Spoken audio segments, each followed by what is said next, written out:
Good evening, this is Mike Parejo once again, and we are back to our update on Tropical Storm Surigay. This is now the international name after reaching tropical storm status, and this is for this Wednesday evening, April the 14th.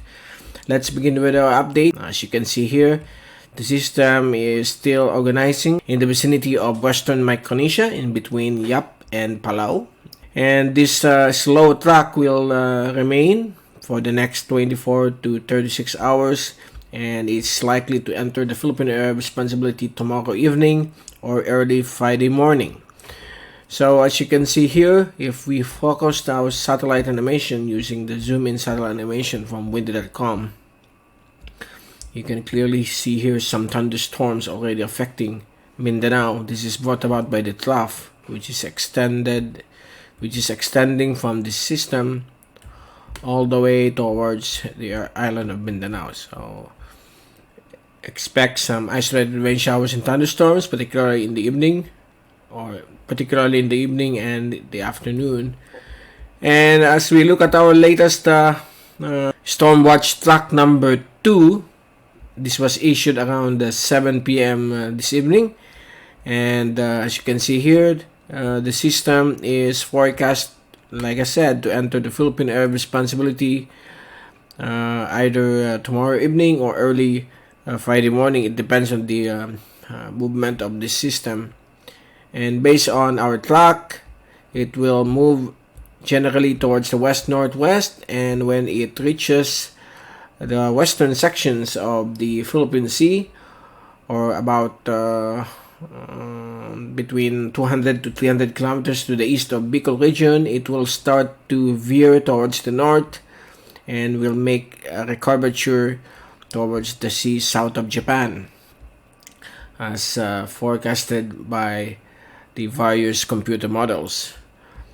So if we use this track, if this track doesn't change for the next 3 to 5 days, the Bicol region will be saved from the direct fierce winds of this typhoon, because on Sunday through Monday, the wind speed will be expected to reach near super typhoon strength, and there's also a possibility that this typhoon will eventually reach super typhoon status if it continues to intensify.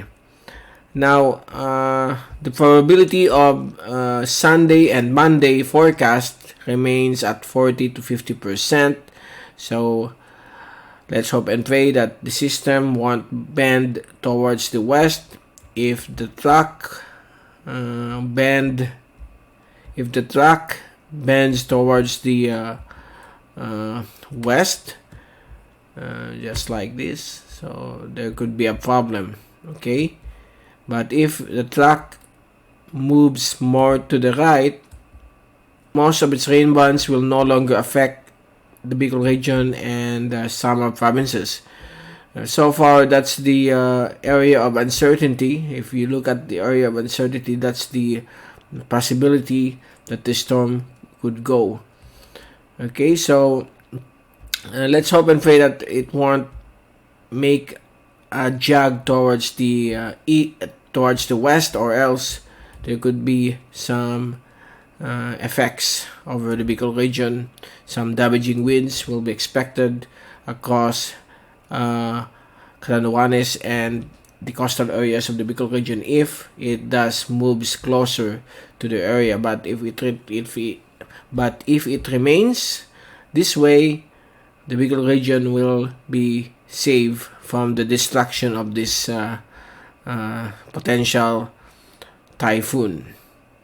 So that's the scenario that we are dealing with. On Friday, we will be having a clear picture on where the system will track, and let's still hope that it won't change, or it will track more to the right or to the east, so that it won't affect any parts of the Philippine Islands.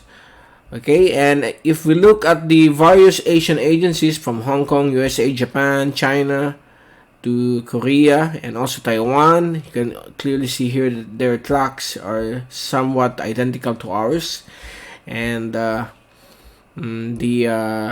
rightmost track is the Joint Typhoon Warning Center, the violet one, while the westernmost track is the track from the Chinese Meteorological Agency, or China Meteorological Agency.